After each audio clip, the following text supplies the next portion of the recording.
வாரும் பரிசுத்த ஆவியானவரே,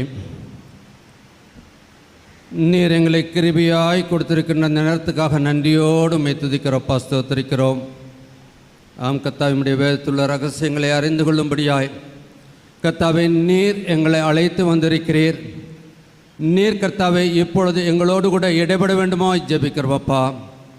அன்றைக்கு சீசர்களை அனுப்புகின்ற பொழுது பேசுகிறவர்கள் நீங்கள் அல்ல, பிதாவின் ஆவியானவரே உங்கள் மூலமாய் பேசுவார் என்று சொல்லி அனுப்பின தேவன் தாமே.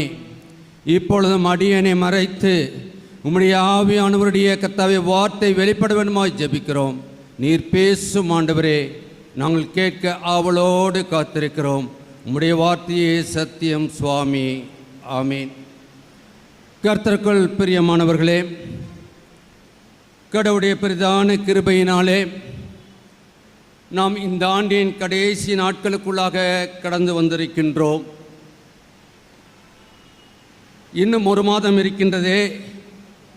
இவர் என்ன இன்றைக்கு கடைசி மாதத்துக்குள்ளாக கடந்து வந்திருக்கின்றோம் என்று சொல்கின்றார் என்று பார்த்தால், நம்முடைய திருச்சபையின் ஆண்டு என்று சொல்கின்ற பொழுது வருகின்ற வாரத்தோடு கூட நம்முடைய திருச்சபையின் ஆண்டு முடிவருகின்றது. வருகையின் முதலாம் ஞாயிறிலிருந்து நாம் திருச்சபையின் புதிய ஆண்டுக்குள்ளாக பிரவேசிக்க இருக்கின்றோம். இந்த நாட்களிலே பார்க்கின்ற பொழுது இந்த மனமகிழ்ச்சியான ஓய்வு நாள் பெந்தேகோஸ்தே திருநாளுக்கு பின்வரும் 26வது ஞாயிறு. அப்படி என்றால் தூய ஆவியானவரை பெற்றுக்கொண்ட பெந்தேகோஸ்தே திருநாளிலிருந்து 26 வாரங்களை நாம் கடந்து வந்திருக்கின்றோம். இந்த 26 வாரங்களிலும் நமக்கு கொடுக்கப்பட்ட செய்தி என்ன தெரியுமா? நாம் எப்படி இருக்கின்றோம் என்பதை கொடுக்கப்பட்ட செய்தியின் மூலமாய் ஒவ்வொருவரும் உணர்ந்து கொள்ளும்படியாய் அழைக்கப்பட்டிருக்கின்றோம்.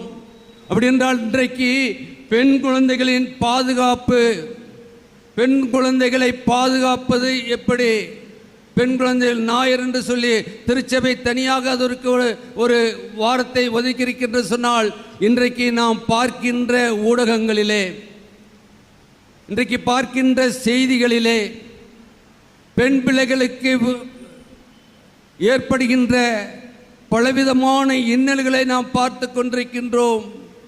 இப்படியும் நடக்குமா?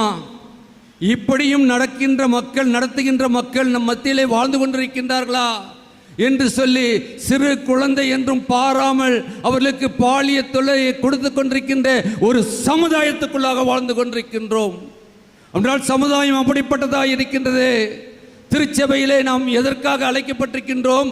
அவர்களை நீங்களும் பாதுகாக்கும்படியாய் நமக்கு கர்த்தர் கிருபையாய் கொடுத்த பெண் பிள்ளைகளை ஆண்டவருடைய திருச்சமூகத்திலே அழைத்து வந்து ஆண்டவருடைய வார்த்தையை கேட்டு அவர்களுக்கு அற்புதத்தையும் அதிசயத்தையும் காண பண்ணி அவர்கள் ஆண்டவர்களுக்காக வாழ்கின்ற பொழுதுதான் அவர்களுக்கு பாதுகாப்பு. ஆண்டவரை விட்டு தூரமாக போகிற யாருக்கும் பாதுகாப்பு அல்ல. ஒரு பாதுகாப்பற்ற சூழ்நிலை. ஒருவேளை தன்னுடைய பிள்ளை நம்மை விட்டு கடந்து செல்லும் என்றால் அதுக்கு என்ன பாதுகாப்பு உண்டு? பரம தகப்பனை விட்டு யார் சென்றாலும் ஒரு பாதுகாப்பற்ற சூழ்நிலையை உருவாகி கொண்டிருக்கின்றது. அதற்காக தான் இந்த நாளில் கொடுக்கப்பட்ட வேத பகுதியெல்லாம் அதை நமக்கு நினைவு கூட்டுகின்றதாய் இருக்கின்றது. அன்புக்குரியவர்களே, சற்று நேர தியானத்துக்கென்று இந்த நாளில் கொடுக்கப்பட்ட நற்செய்தி பகுதியை எடுத்து வைத்துக் கொள்வோம். மத்தேயு 15ஆம் அதிகாரத்தை நாம் எடுத்து வைத்துக் கொள்வோம் என்று சொன்னால், அங்கு நடைபெறுகின்றது இதை பார்க்கின்ற பொழுது மார்க் 7ஆம் அதிகாரம் 24 முதல் 30 வசனங்களில் நாம் பார்க்க முடியும். அப்படினால் மத்தேயு 15ஆம் அதிகாரத்தை முன்பகுதியை நாம் சற்று தியானித்து நாம் பின்பகுதிக்குள்ளாக கடந்து செல்ல நாம் அழைக்கப்படுகின்றோம். அங்கு பார்க்கின்றோம் முன்பகுதியிலே அங்கு பார்க்கின்றோம் எருசலேமிலிருந்து வந்த வேத போதகரும் பரிசேயரும் இயேசுவினிடத்தில் வந்து அங்கு சொல்லுகின்ற பொழுது எது முக்கியமானது, பாரம்பரியமா கற்பனையா என்று ஒரு கேள்வி, அல்லது எது மனுஷனை தீட்டுப்படுத்தும், மனுஷனுக்குள்ளே போகின்ற உணவு மனுஷனை தீட்டுப்படுத்துமா, அல்லது அவன் உள்ளத்திலிருந்து வாய் வழியாய் வருகின்ற வார்த்தை மனுஷனை தீட்டுப்படுத்துமா என்று சொல்லி அங்கு சொல்வதை பார்க்கின்றோம். ஆம், இப்பொழுதும் வியாதி உள்ளவர்களை ஆண்டவர் பலவிதமான சூழ்நிலைகளை பலவிதமாய் அவர் சுகப்படுத்தியிருக்கின்றார். இன்றைக்கும் வியாதி என்ன வியாதி என்று பார்க்கின்ற பொழுது நாம் வாசித்த இதிலே பார்க்கின்றோம். அதை நாம் 2 தலைப்புகளிலே தியானிக்க பரிசுத்த ஆவியானவர் நமக்கு கிருபை செய்வார். ஒன்று விசுவாசத்தில் உறுதி, ஒன்று விசுவாசத்தின் உறுதி, இரண்டாவது விசுவாசத்தின் மேன்மை, இரண்டாவது விசுவாசத்தின் மேன்மை. ஒன்று விசுவாசத்தின் உறுதி. நாம் வாசித்த 21, 22, 23 வசனங்களை பார்க்கின்ற பொழுது அங்கு பார்க்கின்றோம், இயேசு எங்கிருந்து எருசலேமை விட்டு அவ்விடம் விட்டு புறப்பட்டு சீதோன் பட்டணங்களுக்கு திசைகளுக்கு போனார். அப்பொழுது அந்த திசைகளில் குடியிருக்கிற கானானிய ஸ்திரீ ஒருத்தி அவரிடத்தில் வந்து, ஆண்டவரே, தாவீதின் குமாரனே, எனக்கு இறங்கும், என் மகள் பிசாசினால் கொடிய வேதனைப்படுகிறாள் என்று சொல்லி கூப்பிட்டாள். அன்புக்குரிய திருச்சபை மக்களே, கானானிய பெண்ணுக்கு தெரிந்தது, அங்கு வருகின்றவர் ஆண்டவர் தாவீதின் குமாரனாகிய இயேசு கிறிஸ்து, அவரிடத்தில் செல்லுவோம் என்று சொன்னால் தன் மகளுக்கு சுகம் கிடைக்கும் என்ற ஒரு விசுவாச உறுதி இருந்தது. நமக்கு நன்கு தெரிந்த ஒன்று, ஆதியாகமம் 22 பார்க்கின்ற பொழுது ஆபிரகாம் நம் ஏன் விசுவாசத்தின் தகப்பன் என்று சொல்லுகின்றோம். அவனுக்கு கிருபையாய் கொடுக்கப்பட்ட ஏக சுதனை ஆண்டவர் சொல்லுகின்றார், நீ பலியிடு. கொடுப்போமா? நம்ம கொடுப்போமா? ஒத்த பிள்ளைய பார்த்து பார்த்து பெற்றுட்டு திருப்பி ஆண்டவர் கேட்கிறாருன்னு ஆபிரகாம் மறுதளித்தாரா? மறுதளித்தாரா? எல்லாவற்றையும் எடுத்துக்கொண்டு செல்கின்றார். செல்கின்ற பொழுது மலையில் ஏறுகின்ற பொழுது மகன் கேட்கின்றான், எல்லாம் இருக்கின்றதே, பலிக்கு ஆட்டுக்குட்டி எங்கே? எல்லாவற்றையும் நாம் கொண்டு செல்கின்றோமே, ஆட்டுக்குட்டி எங்கே? கர்த்தர் பார்த்துக் கொள்வார். அல்லேலூயா! கர்த்தர் பார்த்துக் கொள்வார். இன்னைக்கு அன்புக்குரிய தேவ ஜனமே, உங்களுடைய வாழ்க்கையிலும் என்னுடைய வாழ்க்கையிலும் ஆண்டவர் இடைபடுகின்ற பொழுது நாம் கொண்டிருக்கின்ற விசுவாசத்திலே நாம் உறுதியாக இருக்கும் என்று சொன்னால் நமக்கு எதிராக எந்த காரியம் நடந்தாலும் ஆண்டவர் பார்த்து கொள்வார். அன்றைக்கு ஆபிரகாமுடைய விசுவாசம் இன்றைக்கு விசுவாசத்தின் தகப்பன் என்று சொல்லி நாம் அவரை அழைத்து கொண்டிருக்கின்றோம். அப்படின்னா நீங்கள் நானும் அங்கு பார்க்கின்றோம், அவர் அங்கு ஈசாக்கை காப்பாற்றினார் என்று பார்க்கின்றோம்.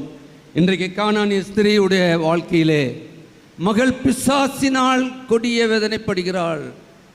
பிசாசை பார்த்துருக்கீங்களா? பிசாசை பார்த்துருக்கீங்களா? படத்தில் பார்த்துருப்போம். எப்படி கருப்பா, 2 கொம்பு, வாள், அப்படி தானே பிசாசுன்னா அப்படி தான் இருக்கும். இல்லவே இல்லை. உங்களை போல சேலை கட்டிக்கிட்டு வரும், உங்களை போல சுடிதார் போட்டுக்கிட்டு வரும், உங்களை போல என்னை போல பேண்டை போட்டு வரும், உங்களை போல என்னை போல வேட்டி கட்டிட்டு வரும். ஒரு போதர் சொன்னார், நான் சொல்ல, எங்களை போல அங்கேயே போட்டுக்கிட்டு வரும். என்னால் பிசாசுடைய தந்திரம் என்ன? அவன் எந்த வேஷத்தையும் போட்டு யாரையும் எப்பொழுதும் அவன் தன் வசமாக்க அவன் எப்படியும் வேஷம் போடுவான். வேஷதாரி அவன் வேஷம் போட்டு கொண்டு வந்து இன்றைக்கு வந்திருக்கிற தேவ ஜனமே, எத்தனை பேர் ஆண்டவருடைய திருச்சமூகத்திலே வந்திருக்கின்றமே. இன்றைக்கு பிசாசானவன் நமக்குள்ளாக ஊடுருவி இருக்கின்றான். வந்துட்டோம். எத்தனை பேர் உள்ளத்தில் வீட்டை பூட்டணுமா? சந்தேகம் இருக்கா இல்லையா? வரும்போது வீட்டை பூட்டிட்டு வந்தோமா? இருக்கா இல்லையா? பூட்டை இழுத்தம்மா? இதெல்லாம் யாரும் இல்லை, பிசாசு. இங்க வந்து தேவனுடைய வசனத்தை கேட்டு தேவனோடு கூட நாம் ஐக்கியப்படாதபடி நமக்குள்ளாக ஒரு எண்ணத்தை கொண்டு வருகின்றான். எண்ணத்தை கொண்டு வருகின்றான். வந்தாச்சு.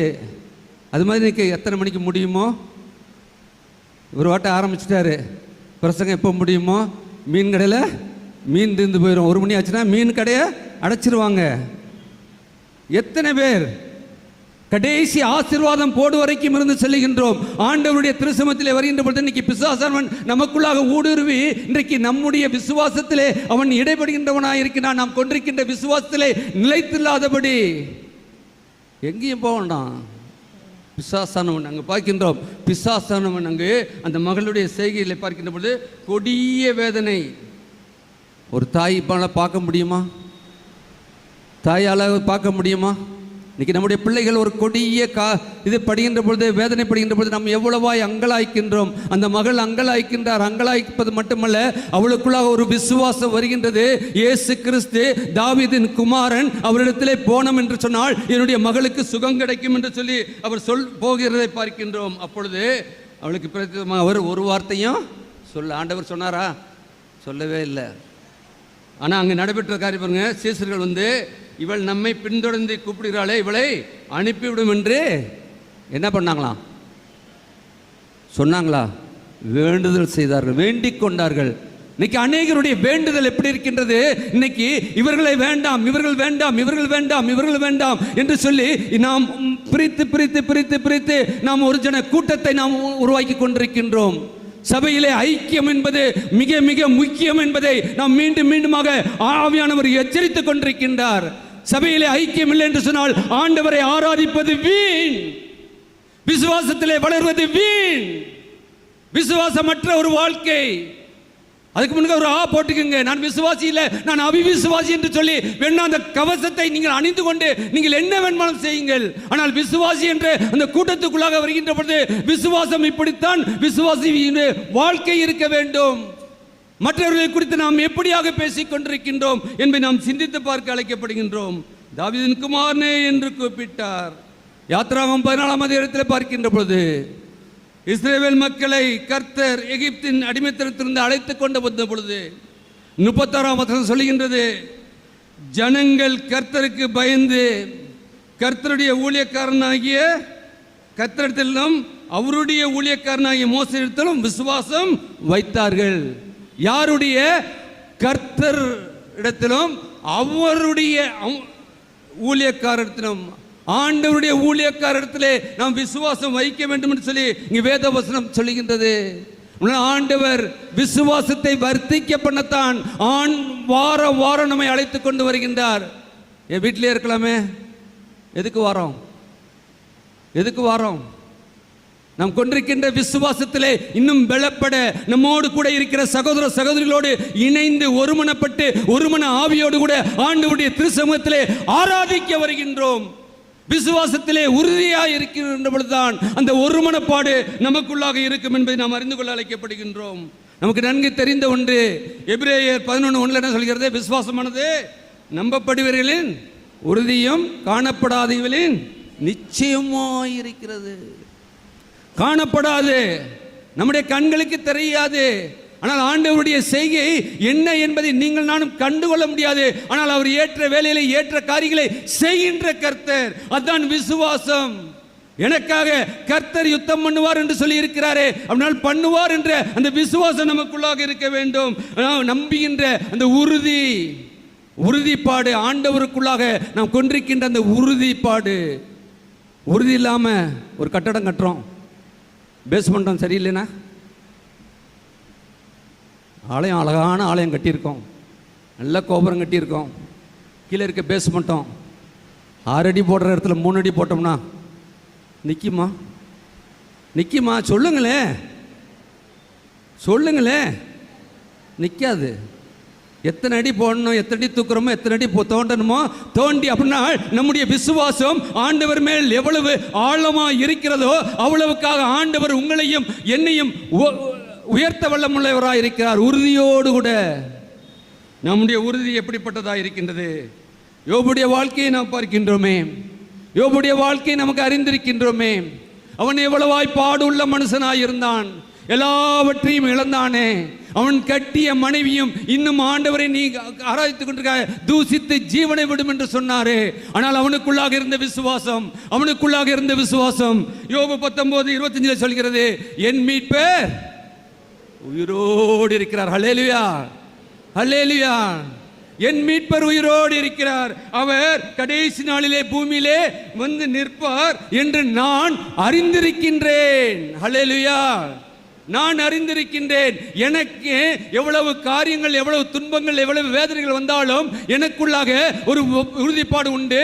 கடைசி நாளிலே ஆண்டவர் வந்து என் நிற்பார். நிற்கின்ற பொழுது எனக்கு ஏற்ற பரிசு, கிறிஸ்துமஸ் பிரைஸுக்காக காத்துக்கிட்டு இருக்கோம். வரப்போகுது அடுத்த மாதம் பிரைஸு. பரிசு ஆண்டவர் நமக்கு கொண்டு வர இருக்கின்றார். என்ன பரிசு? அவர் வந்து நிற்கின்ற பொழுது என்னுடைய வாழ்க்கையை அவர் ஆராய்ந்து பார்க்கின்றவர்கள், என் கிரியைக்கு தக்க பலனை அவர் கொண்டு வர இருக்கின்றார். என்னுடைய பேச்சிலே நான் எப்படி நடந்து கொண்டேன், என்னுடைய நடக்கையிலே எப்படி நடந்து கொண்டேன், என்னுடைய வாழ்க்கையிலே நான் எப்படி மற்றவர்களுக்கு ஆண்டவரை குறித்து பிரதிபலித்து இருக்கின்றேன் என்பதை அறிந்து கொள்ள அழைக்கப்படுகின்றோம். அன்றைக்கு அவள் அழைத்தது உறுதியோடு கூட ஆண்டவர் நிச்சயமாக என் மகளுக்கு ஒரு விடுதலையை கொடுப்பார் என்று சொல்லி அவர் இது பண்ணினார் என்று பார்க்கின்றோம். இரண்டாவதாக விசுவாசத்தின் மேன்மை. 24 முதல் 28 வசனங்களை பார்க்கின்ற பொழுது 24 வசனம் பெண் சொல்றார், இயேசுவை பணிந்து கொண்டு கெஞ்சினாள். போய் எங்கெங்கெல்லாம் போய் கெஞ்சிரும். ஐயோ எனக்கு வேணுமே, என் பிள்ளைக்கு வேணுமே, எனக்கு வேணுமே, என் குடும்பத்துக்கு வேணுமே, போய் கெஞ்சி நிற்கிறமே, கையேந்தி நிற்கிறமே. உலக பிரகாரம் மனிதர் மத்தியிலே இங்கு பார்க்கின்றோம் ஆண்டவரிடத்திலே கெஞ்சினாள் என்று 24 வசனம் சொல்கின்றது. அடுத்ததாக 25 சொல்கிறார், இயேசு உடனே பதில் சொல்கின்றார், அவள் விசுவாசத்தை பரிசோதித்தார் என்று பார்க்கின்றோம். அவருடைய விசுவாசத்தை பரிசோதித்தார். இன்றைக்கு நம்முடைய விசுவாசம் பரிசோதிக்கப்படுகின்றது. நம்முடைய விசுவாசம் நமக்கு வரக்கூடிய பாடுகளும் வேதனைகளும் நாம் நம்பினவர்கள் நம்மை கைவிட்ட பொழுது நமக்கு வேண்டிய காரியங்கள் செய்வார்கள் என்று சொல்லி நாம் அவர்களிடத்திலே நாம் எல்லாவற்றையும் ஒப்படைத்த பொழுது, அவர்களால் நாம் நிர்மூலமாக்கப்பட்ட பொழுது, ஆண்டவர் எல்லாவற்றையும் அறிந்திருக்கிற கர்த்தர் எல்லாவற்றையும் அவர் சொல்கின்ற பொழுது அவர் விசுவாசத்தை அவர் இங்கு பார்க்கின்றோம் பரிசோதித்தார். ஆண்டவர் இன்றைக்கு அப்படிப்பட்ட மக்களெல்லாம் நாம் கண்டு நாம் வாழ அழைக்கப்படுகின்றோம். அது மட்டுமல்ல, 26 தன்னை நாய்க்குட்டிக்கு ஒப்பாக்கினதை அவர் தவறாக புரிந்து கொள்ளவில்லை. அதற்கு மாறாக மிக தாழ்மையோடு அதை ஒப்புக்கொண்டார். ஆம் ஆண்டவரே, நீ சொல்வது போல் நான் நாய்க்குட்டி தான் என்று சொல்லி தாழ்மையோடு ஒப்புக்கொண்டார். முடியுமா? தாழ்மை இருக்கா? வந்திருக்க திருச்சபை மக்களே, நம்முடைய வாழ்க்கையிலே தாழ்மை உண்டா? தாழ்மை உள்ளவர்களுக்கு கர்த்தர் கிருபை அளிக்கின்றார். கிருபையை பெற வேண்டும் சொன்னால் நம்முடைய வாழ்க்கையிலே தாழ்ந்து போவது ஒரு நாளும் நஷ்டமல்ல. ஆண்டவருடைய கிருபையை நாம் பெற்றுக்கொண்டிருக்கின்றோம். ஒருவேளை உலகத்தில் இருக்கிற மக்கள் பார்த்து இவன் என்ன என்று சொல்லி நம்ம ஏளனமாக பேசலாம். நம்முடைய செயல்பாடுகளை அவர்கள் குறை சொல்லிக் கொண்டிருக்கலாம். ஆனால் ஆண்டவர் எல்லாவற்றையும் அறிந்த கர்த்தர் அங்கு பார்க்கின்றோம்.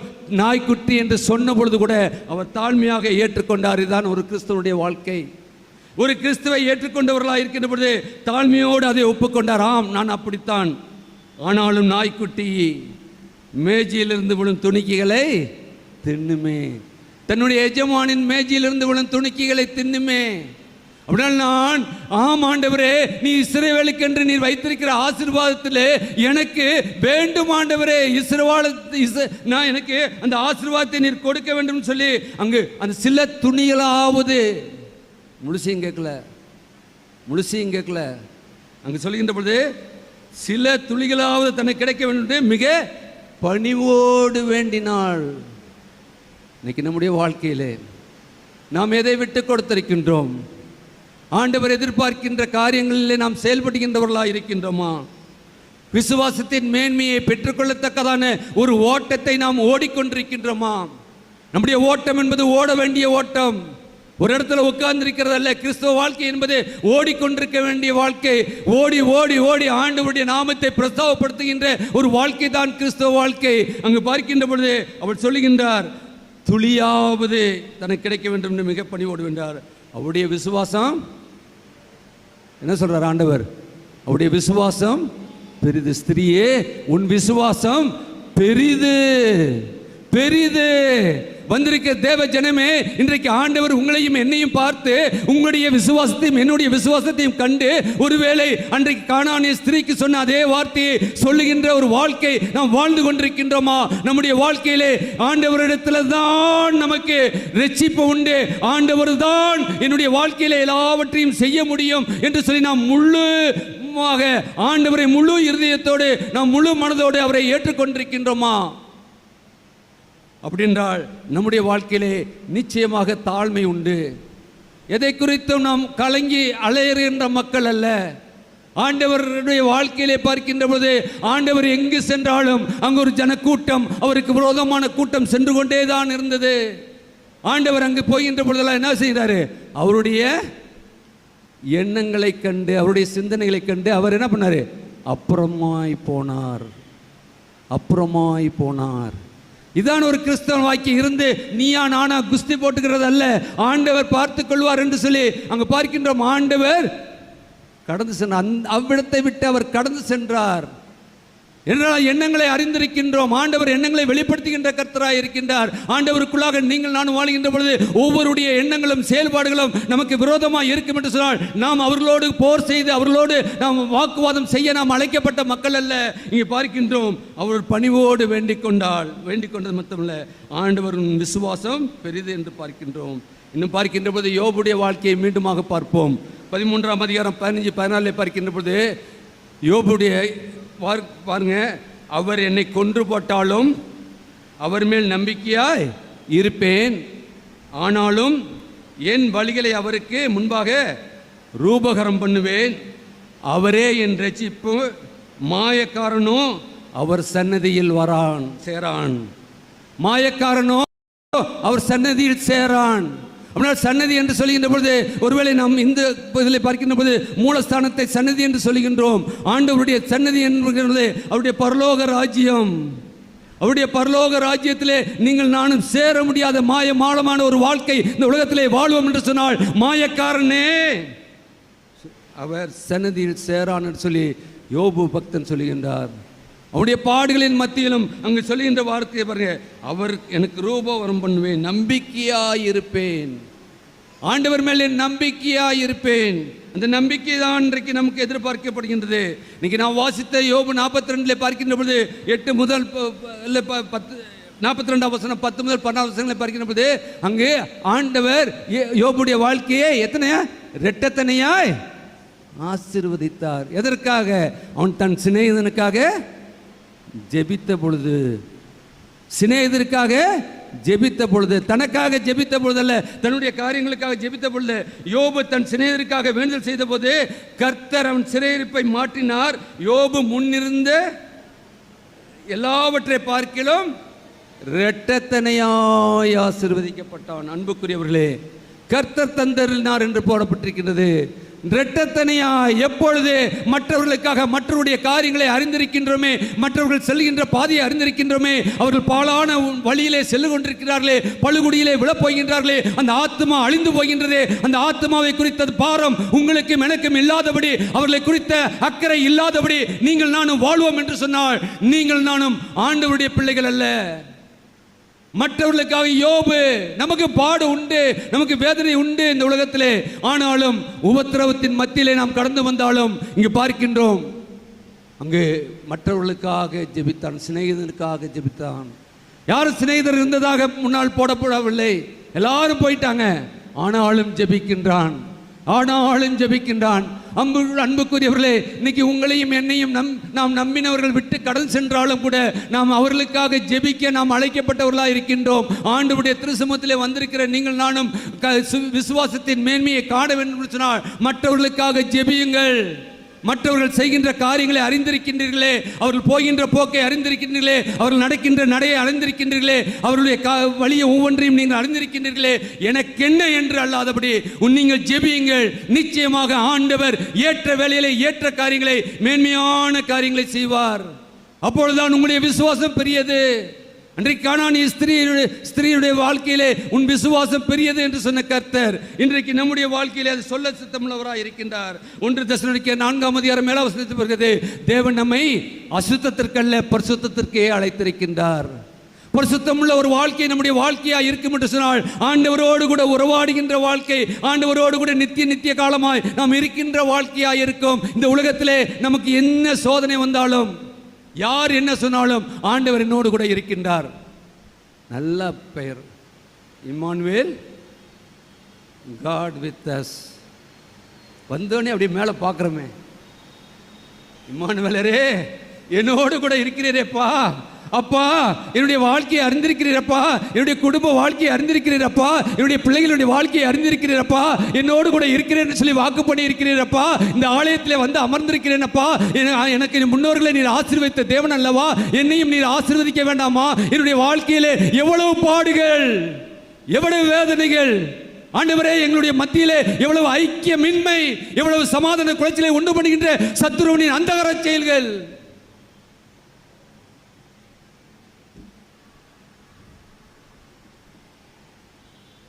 புலம்பல் புத்தகத்திலே பார்க்கின்ற பொழுது 3ஆம் அதிகாரம் 22ஆம் வசனம் சொல்கின்றது, நாம் நிர்மூலமாக இருக்கிறது கர்த்தருடைய கிருபையே, அவருடைய இரக்கங்களுக்கு முடிவில்லை. முடிவில்லை, இரக்கங்களுக்கு முடிவில்லை. அவர் இறங்கி இறங்கி நமக்கு வேண்டிய எல்லா ஒத்தாசையும் கொடுத்துரு. கனானி ஸ்திரீ கேட்ட பொழுது ஆமாண்டவரே தாழ்த்தின பொழுது அவருடைய விசுவாசத்தை கண்டு பெரியது என்று சொல்லி மகள் அந்நேரமே சுகமானான் வேதவசம் சொல்கின்றது. அப்படின்றால் அவருடைய இரக்கங்களுக்கு முடிவே இல்லை. அப்படினால் இரக்கத்தை பெற்றுக்கொண்டிருக்கின்ற நீங்கள் நானும் ஆண்டவருக்காக என்ன காரியங்களில் நாம் ஈடுபட்டு கொண்டிருக்கின்றோம்? ஆண்டவர் கேட்கின்ற அந்த புலம்பல் பார்க்கின்ற பொழுது 3ஆம் அதிகாரம் 61 வசனம் வாசிக்கலாம். புலம்பல் 3:61. கர்த்தாவே, அவர்கள் நிந்திக்கும் நிந்தையையும் அவர்கள் எனக்கு விரோதமாய் நினைத்த எல்லா நினைவுகளையும் எனக்கு விரோதமாய் எழும்பினவர்களின் வாய்மொழிகளையும் அவர்கள் நாள் முழுவதும் எனக்கு விரோதமாய் யோசிக்கி மோசனையும் கேட்டீர். அவர்கள் உட்கார்ந்திருக்கிறதையும் அவர்கள் எழுந்திருக்கிறதை நோக்கி பாரும். நான் அவர்களுடைய பாடலாய் இருக்கிறேன்.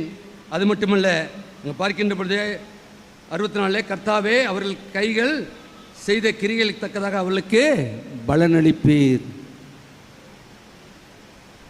செய்கைக்கு நம்ம பேசணும், அடிக்கடி ஜெபம் பண்ணோம்ல, எங்களுடைய கையின் கிரியைகளை கையின் பிரயாசங்களை நீர் வாய்க்க பண்ணும், எங்களுடைய கையின் கிரியைகளை நீர் வாய்க்க பண்ணும்.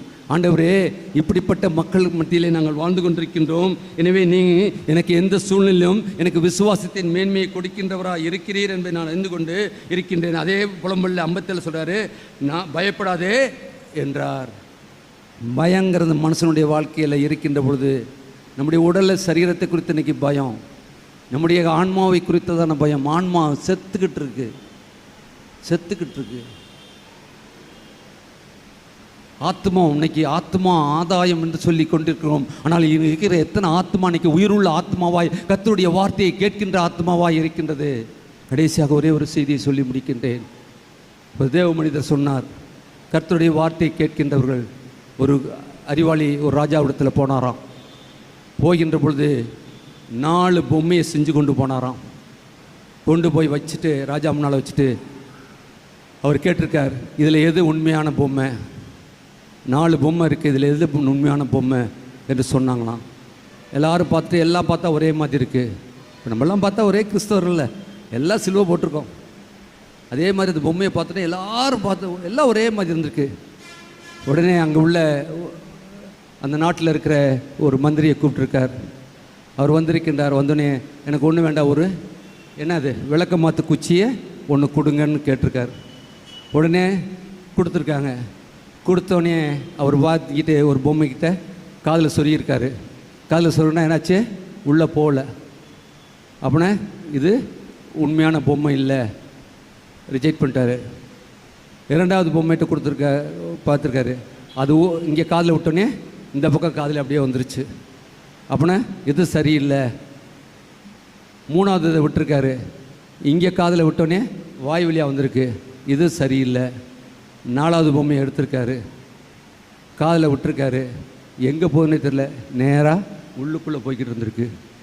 அப்போ இதுதான் உண்மையான பொம்மைன்னு சொல்லி கொடுத்தாராம். இதிலேருந்து கர்த்தர் நம்ம கொடுக்கின்ற காரியம். இன்றைக்கி வந்திருக்கிற தேவ ஜனமே, நீங்கள் நானும் ஆண்டு காலமாய் கர்த்தருடைய வார்த்தையை கேட்டுக்கொண்டிருக்கின்றோமே, நம்முடைய செவிக்குள்ளாக நாம் செல்லுகின்றவர்களாய் இருக்கின்றோமா? அல்லது நாம் கேட்கின்ற வார்த்தையை நாம் விட்டு விட்டவர்களாய் கடல் செல்கின்றோமா? உலகத்துக்குள்ளாக போகின்ற பொழுது எல்லாவற்றையும் விட்டவர்களாய் செல்கின்றோமா? அல்லது நாம் கேட்கின்ற வார்த்தையை வாயில் வீட்டுக்கு போனோடனே என்ன ஆச்சு, இங்கேயே ஆரம்பிச்சு வெளியில் போனோடனே பிரச்சனை தான், இன்னும் வீட்டுக்கு போயாச்சுன்னா பிரச்சனை தான். அப்போ நாம் பேசுகின்ற பேச்சின் மூலமாய் நாம் கேட்ட வார்த்தை நமக்குள்ளாக இல்லாதபடி நம்ம எல்லாத்தையும் கொட்டி தீர்த்துறோம். யாரை என்ன சொல்கிறோன்னு தெரியாமல் போட்டு கணவனை மனைவி போட்டு திட்டுறது, மனைவியை கணவன் போட்டு திட்டுறது, பிள்ளைகளை போட்டு திட்டுறது.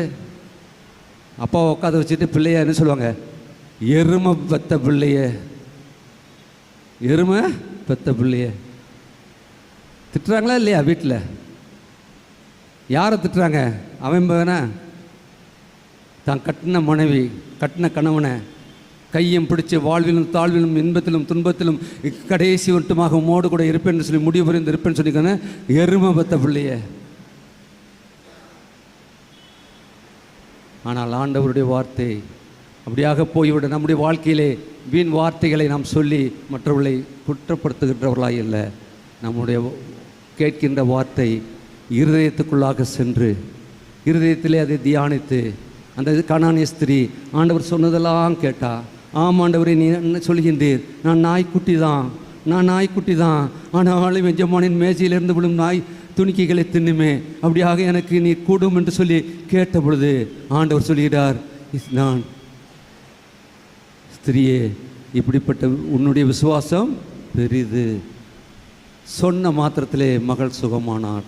இன்றைக்கு பெண் பிள்ளைகளின் ஞாயிறிலே நமக்கு கிருபையாய் கொடுத்திருக்கின்ற பெண் பிள்ளைகளை நாம் வாழ்த்துவோம், ஆசீர்வதிப்போம். கடவுளுடைய திருநாமத்தினாலே நாம் ஆசீர்வதிப்போம். நிச்சயமாக அவர்களுக்கு வேண்டிய பாதுகாப்பையும் அவருடைய எதிர்கால வாழ்க்கையும் கர்த்தர் பொறுப்படுத்திக் கொண்டு வரக்கூடிய நாட்களிலே நம்முடைய திருச்சபையின் பெண் பிள்ளைகள் ஆண்டவருக்கு சாட்சி உள்ள பிள்ளைகளாய், ஆண்டவரை பிரதிபலிக்கின்ற பிள்ளைகளாய், ஆண்டவருக்கு வேண்டிய எல்லா பணிவிடையும் செய்கின்ற பிள்ளைகளாய் வாழவும் வளரவும் நாம் அவர்களை ஆசீர்வதிப்போம். அப்படிப்பட்ட ஒரு ஆசீர்வாதத்தை இந்த நாளிலே பெற்றுக்கொள்ள உங்களுக்கும் எனக்கும் பரிசுத்த ஆவியானவர் தாமே கிருபையும் ஒத்தாசையும் செய்வாராக. ஆமேன். ஜெபம் செய்வோம். மகா கிருபையும் இரக்கமுள்ள கர்த்தாவே, நீர் எங்களை கிருபையாய் கொடுத்த ஜீவனுள்ள வார்த்தைக்காக நன்றியோடு துதிக்கிற பஸ்தோத்திருக்கிறோம். ஆம் கர்த்தாவே, அன்றைக்கு கானானிய ஸ்திரீயின் மூலமாய் கர்த்தாவே, நீர் கர்த்தாவே அவருடைய விசுவாசம் பெரிது என்று சொல்லி சொன்னதை நாங்கள் கேட்டிருக்கின்றோம் அப்பா. இன்றைக்கும் எங்களுடைய வாழ்க்கையை கர்த்தாவே ஒரு விசை நாங்கள் ஆராய்ந்து பார்க்கத்தக்கதான ஒரு நேரமாக இந்த நேரத்தை நீர் எங்களுக்கு மாற்றி கொடுக்க வேண்டுமா ஜெபிக்கிறோப்பா.